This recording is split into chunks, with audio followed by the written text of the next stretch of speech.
కూడి వచ్చిన మీ అందరికి వందనాలు, దేవునికి స్తోత్రాలు. మరి మానవ జీవితంలో ఎన్నో శ్రేష్టమైనవి, మర్చిపోలేని పనులు కొన్ని ఉంటాయి. ఒక వ్యక్తి భూమి మీద పుట్టడం శ్రేష్టమైనది, అందరూ సంతోషపడతారు. రెండవది, పెరిగి పెద్దవాడైనప్పుడు వయసు వస్తే, సమయానికి వివాహం అయితే సంతోషపడతారు.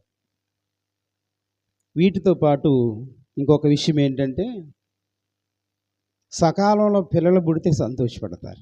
ప్రతి మనిషి జీవితంలో దేవుడే శుభకార్యాలు అనుగ్రహిస్తాడు. ఆయన సెలవు లేకపోతే ఏమీ జరగదు. ప్రసంగి గ్రంథంలో అంటాడు, 2వ అధ్యాయంలో 25వ వచనం అనుకుంటాను, మనం గమనిస్తే, ఆయన సెలవు లేకుండా భోజనం చేసి సంతోషించడం ఎవరి వల్ల కాదంట.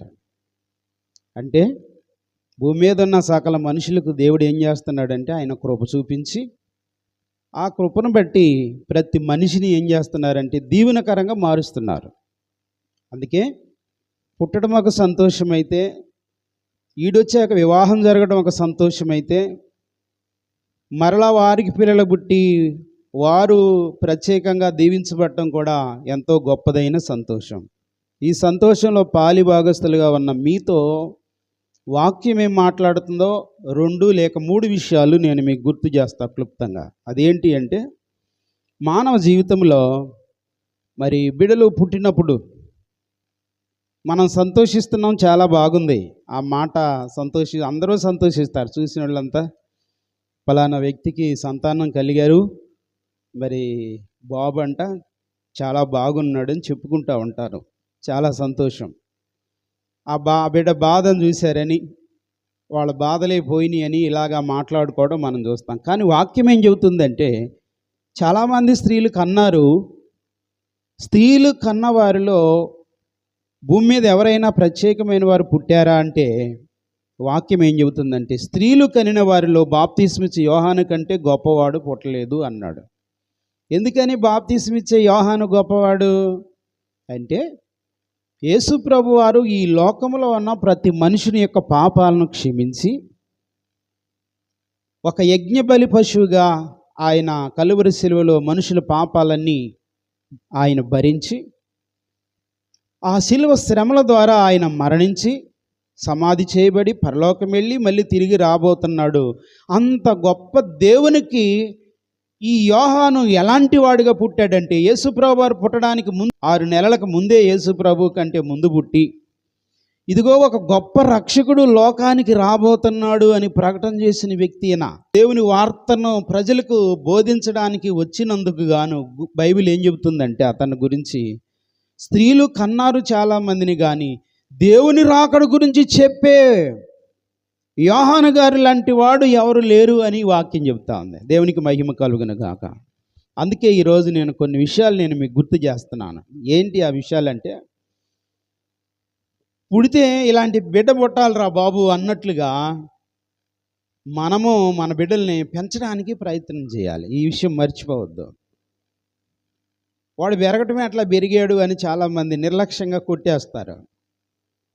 కానీ పుట్టుకతో ఎవడూ నీతివంతుడు కాదు. బైబిల్లో ఉన్నవారు ఎవరో కూడా వాళ్ళు చెప్పే మాట ఏంటంటే, మేము పాపములో నుండే పుట్టాము. అదే కీర్తనాకారుడు 51వ కీర్తనలో మీరు గమనిస్తే 5వ వచనంలో, నేను పాపములో పుట్టిన వాడిని, నా తల్లి నన్ను పాపములోనే గర్భము ధరించింది అన్నాడు.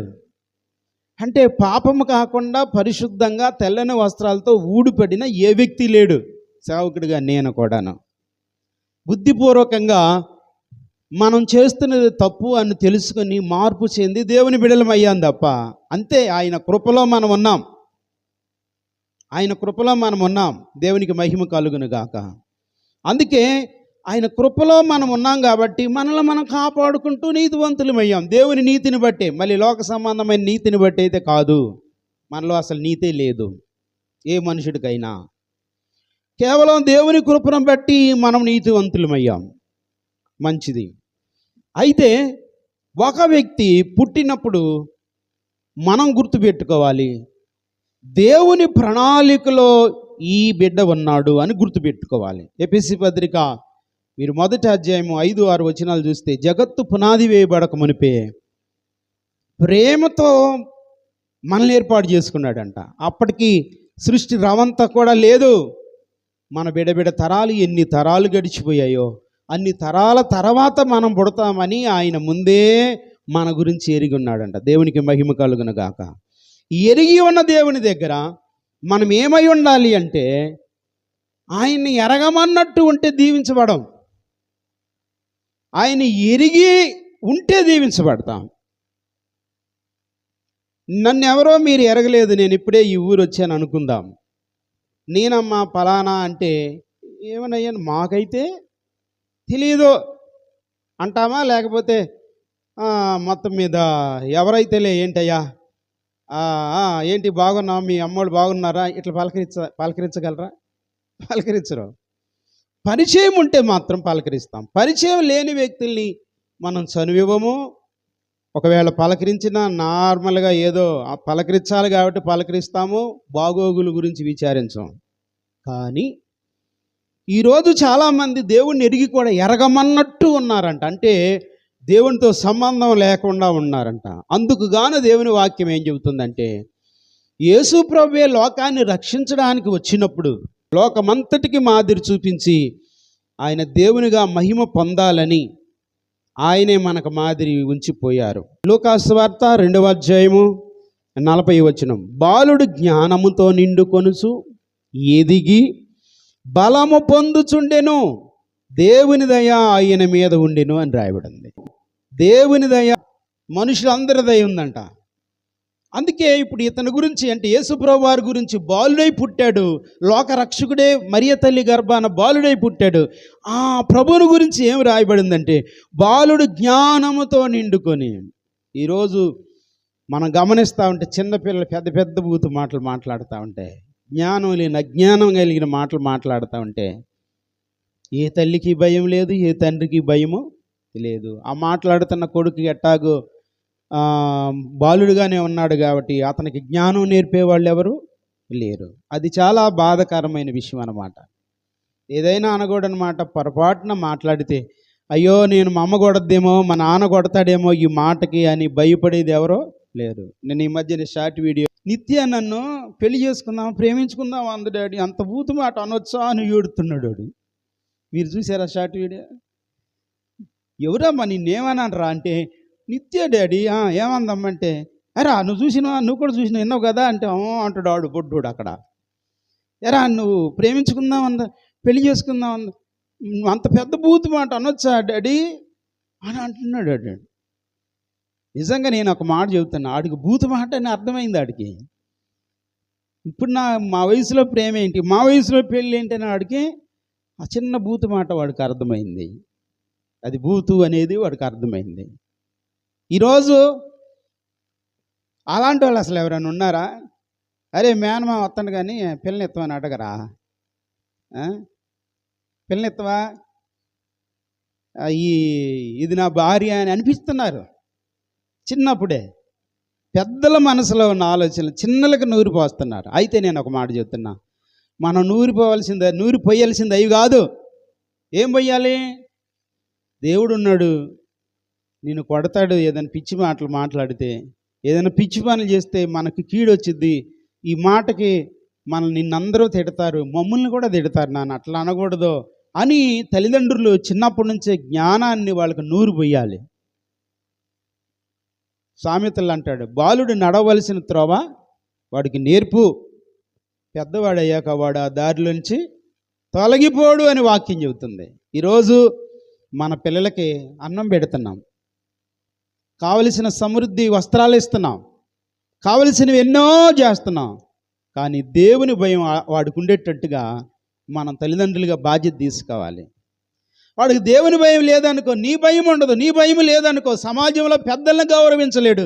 అందరూ కూడా ఏంట్రా వీడు ఇట్లాగ ఉన్నాడు అంటే, మావాడు అట్టాగే ఉంటాడని ఒకవేళ నువ్వు అతిశయపడవచ్చేమో. కానీ రేపు నిన్ను నన్ను మన బిడ్డలు మనల్ని తంతున్నప్పుడు, మనల్ని అడ్డగోలుగా మాట్లాడుతున్నప్పుడు మనం పడే బాధ, అరే వీడికి ఏమి నేర్పలేకపోయామే అని ఏడుస్తాం. ఒకరోజు ఎవడికి తెలియకుండా ఏడుస్తాం.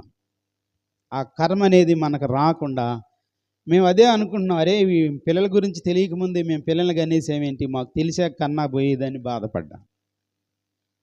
ఎందుకు ఈ విషయం చెప్తున్నానంటే, దేవుని బిడ్డలుగా మనము వారికి దేవుని భయం ఉండేటట్టు చూడాలి. రెండో విషయం ఏంటంటే, వాడికి ఎవరు కావాలంట? బాలుడు జ్ఞానంతో నిండుకొని ఎదగాలంట. సమూయేలు అధ్యాయంలో మీరు సమూయేలు గురించి చదివితే 25-26 వచనాలు చదివితే, సమూయేలు గ్రంథంలో మనుషుల దయందును దేవుని దయందును వర్ధిల్లాడంట. జాగ్రత్తగా వినండి. ఈరోజు మనుషులు జాలిపడేటట్టుగా ఉన్నారు. పిల్లలు వాళ్ళ నాన్న వాళ్ళ అమ్మ లేకపోతే ఆ సందులోకి తీసుకెళ్ళి గుద్దుదాం అన్నట్టుగా ఉన్నారు. అంత ఖర్చు పుట్టిస్తున్నారు. అవునా కదా? పెట్టేసేద్దాం వాళ్ళ అమ్మ నాన్న బాగున్నాయి అన్నట్టుగా ఉన్నారు. ఎందుకనంటే వారికి మనుషుల దయలో ఉంటే వచ్చే దీవెనలు వాడికి తెలియదు. పెద్ద వయసు కలిగిన చిన్నాన్న పెద్దనాన్న, మరి ఆడి జోలికి వెళ్ళమాకరా, దుర్మార్గుడు, ఆడు ఏది మాట్లాడతారో తెలియదు అన్నట్లుగా కంటే కూడా, అరే మా పెదనాన్న ఆయన అని గౌరవిస్తూ ఉంటే ఆ పెదనాన్నకి ఎంత దీవించాలని, అరే నువ్వు నూరేళ్ళు బతకరా, నువ్వు కలకాలం దీవెనకరంగా ఉంటారని ఆ పెద్దోడు దీవిస్తే ఎంత బాగుంటుంది. ఇవాళ మనుషుల దయ అనేది పిల్లల మీద ఉంటలా. అందుకోసమే యవ్వన వయసులో చనిపోతూ ఉన్నారు. అలాంటి పరిస్థితులు మన బిడ్డలకు రాకుండా మనం ప్రార్థన చేసుకోవాలి. మన బిడ్డల కొరకు ప్రార్థన చేయాలి. చేయాలి వాళ్ళకే. బాల్యం నుండి మనం చేయవలసిన పని ఏంటంటే జ్ఞానముతో నిండుకొని, దేవునికి స్తోత్ర, ఏమి నిండాలి? జ్ఞానంతో నిండుకొని ఎదిగి బలము పొందుచుండెను, దేవుని దయ అతని మీద ఉండెను. ఇంకా మీరు యేసు ప్రభు గురించి రాయబడిందంటే 52వ వచనం, యేసు జ్ఞానమందును వయసునందును దేవుని దయందును మనుషుల దయందును వర్ధిల్లుచుండెను అని రాయబడింది. దేవుడి దయ కావాలి. భూమి మీద బతికే వారికి ఎవరి దయ కావాలి? మనుషులందరి దయ కావాలి.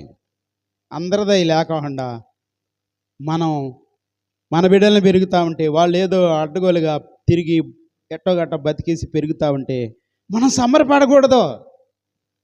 వాడు మనకు ఆశీర్వాదకరంగా ఉండాలి. 2, వాడి జీవితం వాడికి ఆశీర్వాదకరంగా ఉండాలి. 3, దేవుడు కూడా ఈయన పుట్టించినందుకు సంతోషపడాలన్నట్టుగా పెంచేదానికి మనం ఒక చిన్న ప్రయత్నం చేయాలి. ఆ తర్వాత ఏదైనా పొరపాటు చేస్తూ ఉంటే చిన్న చిన్న మరకల్ని ఎట్లాగైనా మనం తొలగించవచ్చు. మన షర్ట్ మీద గబుక్కుని పడ్డ మరకల్ని మనం విమ్మో ఏదో నిమ్మకాయ ఏదో ఒకటి పెట్టి ఏం చేస్తున్నా, శుద్ధి చేస్తున్నామా లేదా? కష్టపడి మరి మరకం తొలగిస్తున్నాం. అట్లా ఏదో ఒకటి చేయొచ్చు. అసలు పెరగటమే మనుషులందరికీ వ్యతిరేకంగా, దేవునికి వ్యతిరేకంగా పెరిగితే రేపొద్దున మనకు కూడా మన బిడ్డ ఉపయోగం లేకపోతే మనం కన్నీటి పెడితే మన కన్నీటికి బాధ్యత దేవుడా? కాదో మనమే. నేను చేసిన అవిధేయతను బట్టి నా బిడ్డ అలాగా తయారయ్యాడు. ఈరోజు అతన్ని బట్టి నేను బాధపడుతున్నాను. ఆడి జీవితం కూడా ఈ లోకంలో శాశ్వతంగా క్షేమంగా ఉండడం లేదు. ఒకవేళ ఈ లోకం విడిస్తే కూడా పరలోక అనుభవం వాడికి ఉండదు అని తల్లి ఏడవాలంట. ఆగస్టిన్ అనే ఒక భక్తుడు ఉన్నాడు. అతడంట బహు వ్యభిచారిగా ఉన్నాడంట. అలాంటి సమయంలోనంట తల్లి గొగ్గోలు పెట్టి ఏడుస్తూ ఉందంట. ఎందుకంటే వాళ్ళ నాన్న ఉన్నంతసేపు గార్భం చేశాడంట. ఆ నాన్న లేని ఆ సమయంలో ఒక్కడిగా ఉండిపోయాడంట. అలాంటి పరిస్థితుల్లో ఆ తల్లి ఏడుస్తూ ఏడుస్తూ ఏడుస్తూ ఏడుస్తూ దేవుని సన్నిధిలో, అయ్యా వాడిని మార్చయ్యా, వాడు ఏ స్త్రీలను చూసినా ఇష్టానుసారంగా చూస్తున్నాడయ్యా, వాడు చెడ్డ మనసు కలిగి ఉన్నాడయ్యా, రక్షించయ్యా అని తల్లి గొగ్గోలు పెట్టి ఏడ్చిందంట. ఆ కిటికీలోని చూస్తే రోజు వాళ్ళ అమ్మ ఇతని పేరు చెప్పి ఏడుస్తూ ఉంటే అది ఆయన ముద్ర పడిపోయింది ఆయనకే. ఒకరోజు పాపం అంటే ఏంటి, పరిశుద్ధత అంటే ఏంటి, ఈ రెండింటికి భేదం తెలుసుకున్న తర్వాత బోర్ని ఏడ్చుకుంటూ వచ్చి తల్లి పాదాల మీద పడిపోయాడంట. దేవునికి మహిమ కలుగును గాక. ఆ తర్వాత యేసు ప్రభు దగ్గరకు అతడు వెళ్ళిన తర్వాత, యేసు ప్రభుని అంగీకరించిన తర్వాత ఇతను ఎంతో గొప్పోడు అన్నట్లుగా వాళ్ళందరూ అంటూ ఉంటే, లేదు లేదు, నా తల్లి కన్నీటి ప్రార్థనలో నేను కొట్టుకొచ్చి యేసయ్య పాదాల దగ్గర నేను పడ్డా. తల్లి కార్చిన కన్నీటిలో కొట్టుకొచ్చి నేను యేసయ్య పాదాల దగ్గర ఆగాను, అందుకే నా జీవితం ఈరోజు బాగుందని చెప్పాడంట. దేవునికి మహిమ కలుగును గాక. బాగా గుర్తుపెట్టుకోండి, అందరూ పెళ్లి చేసుకుంటున్నారు, అందరూ కంటున్నారు, కానీ మన పెళ్ళి వరకు ఎలాగ జరిగిందో మొత్తం మీద దేవుడు కనికరించాడు. ఈరోజు మనకేం కలిగింది? బిడ్డలు కలుగుతున్నారు. ఆ బిడ్డనైనా కనీసం నేను దేవుని యందు భయభక్తులతో పెంచాలి. ఆ బిడ్డనైనా తల్లిదండ్రులు పెద్దలు అందరూ గౌరవించేటట్టు పెంచాలి. ఆ బిడ్డనైనా తన జీవితం తను సంతోషపడాలి. మా డాడీ ఒకవేళ ఆయన ఎట్ట బ్రతికాడో నాకు తెలియదు, కానీ నన్ను మాత్రం ఏం చేశాడు? క్రమశిక్షణలో పెట్టి నన్ను నడిపించాడని ఆ బిడ్డ చెప్పుకోవాలి. నేను పిచ్చోళ్ళలాగానే ఉండేవాం, కానీ మన ముఖం మనకు ఎట్లుంటుంది? అసలు సినిమా యాక్టర్ లాగా ఫీల్ అవుతాం మనం. అలాంటి సమయంలో అద్దం అటు తిప్పి ఇటు తిప్పి అద్దం చూసుకుంటా ఉంటే ఎవరిదో సైకిల్, ఆ రోజుల్లో సైకిళ్ళు కదా, బండ్లు లేవు కదా, ఆ సైకిల్ అద్దం అటు ఇటు చూసుకుంటా ఓక దువ్వుకుంటా పౌడర్ రాసుకుంటా తిప్పుకుంటా ఉంటే చిట్టుకుని నూటి చేతిలోకి వచ్చింది. ఇప్పుడు ఆ సైకిల్ ఊడుకుంటున్నా ఊకోడు. ఈ అద్దం ఏం చేయాలి? ఎక్కడన్నా పడేస్తే గ్యారంటీకి నన్ను పట్టుకొని కొడతారని జేబులో పెట్టుకుని ఇంటికి వచ్చేసా. ఈ సంగతి ఎవడో చూశాడు. చక్కగా మా నాన్నకి చెప్పారు, అయ్యా మీ వాడు ఈ అద్దం బీక్కొని, ఇప్పుడు దొంగోడని అంటారు కదా, నేను అద్దం చూసుకుంటుంటే పోయిందని ఎవడని అంటారా? అది బీక్కొని జేబులో పెట్టుకొని వస్తే ఎక్కడైనా పడేస్తే ఎవడని చూసి చెప్తారేమని జేబులో పెట్టుకొని వస్తే చక్కగా ఎవరో చెప్తే మా నాన్న ఇట్రా అమ్మ బంగారమా అని దగ్గరికి పిలిచాడు. ఎందుకు పిలుస్తున్నాడని నేను అనుకున్నా. మెల్లగా నమ్మకంగా వెళ్ళా. ఇట్లాగ 100 మంది చూస్తూనే ఉన్నారు. మా ఇల్లు కొంచెం రోడ్డు పక్కనే కాబట్టి, మెయిన్ బజార్ అదే కాబట్టి చక్కగా తీసుకొచ్చాడు. తాడు తీసుకొచ్చి గుంజకేసి కట్టేసి, ఇక చూడండి నేను ఇప్పటికీ మర్చిపోలేదు. ఆ రోజు మా నాన్న నా చిన్నప్పుడే అది తప్పు అని నన్ను గద్దించి, అది తప్పు అని నన్ను అలాగ కొట్టి శిక్షించకపోతే ఈరోజు అది నాకు పెద్ద పాపమయ్యేది కాదు. ఈరోజు మా నాన్న లేడు భూమి మీద, కానీ మా నాన్న ఆ రోజుల్లో చూపిన ప్రేమ, ఒకవేళ కోపం అయితే నన్ను చావాలని కోరలేదు, కానీ నా చెడుతనం ఒకవేళ ఏమైనా బయటకు వస్తే ఎవరైనా పలానోడు పిల్లోడు ఇలాంటోడు అని, లేక పలానోడు ఇలాంటోడని, నా కొడుకు ఎక్కడ చెడ్డ పేరు తెచ్చుకుంటాడని ఆ రోజు గద్దించాడు. ఎందుకు ఈ విషయం చెప్తున్నానంటే, మనం ఎవరో, మళ్ళీ చెప్తున్నా, మనం ఎవరో నీతివంతులుగా పుట్టలా. ప్రతి చిన్న విషయాన్ని దృష్టిలో పెట్టుకొని గ్రహించి ఈరోజు దేవుని సన్నిధిలో వాక్యం చెప్పే సేవకుడు అవడానికి గల కారణం నా తండ్రి నన్ను శిక్షించడాన్ని బట్టే. దేవునికి మహిమ కలుగును గాక. ఈరోజు నేను చెబుతున్నా, జాగ్రత్తగా మీరు వినండి. ఎవరిని ఉద్దేశించి చెడ్డగా మాట్లాడటం కాదు, నేను ఎద్దేవా చేయటం కాదు. మన బిడ్డల విషయంలో ప్రజలందరూ గౌరవించే ఒక మంచి బిడ్డగా పెంచడానికి ప్రయత్నం చేయాలి. రెండవది, దేవుడి దయ కూడా ఆ బిడ్డ మీద, ఆయుష్ ఆరోగ్యం దేవుడు ఇచ్చేవాడు కాబట్టి ఆ బిడ్డ మీద ఉండేటట్టుగా మనం ఒక ప్రయత్నం చేయాలి. మూడవది, వాడు రేపొద్దున సంతోషంగా ఉన్నాడు అనుకో, మా అమ్మ మా నాన్న, నేను చెప్పాను కదా మా నాన్న గురించి, ఇప్పుడు మిమ్మల్ని గురించి కూడా దేవుడు ఆ బిడ్డకి ఇచ్చినటువంటి మంచి జీవితాన్ని బట్టి ఆ బిడ్డ సాక్ష్యం చెప్తాడు. మా నాన్న ఆ రోజు నన్ను ఎంతో గద్దించి పెంచాడు అని నిన్ను గురించి చెప్తే నీకు సంతోషం, నీ కొడుకుకు సంతోషం, దేవునికి సంతోషం, చూసే వాళ్ళందరికీ సంతోషం. కనుక నేను వాక్యం ముగిస్తున్నాను.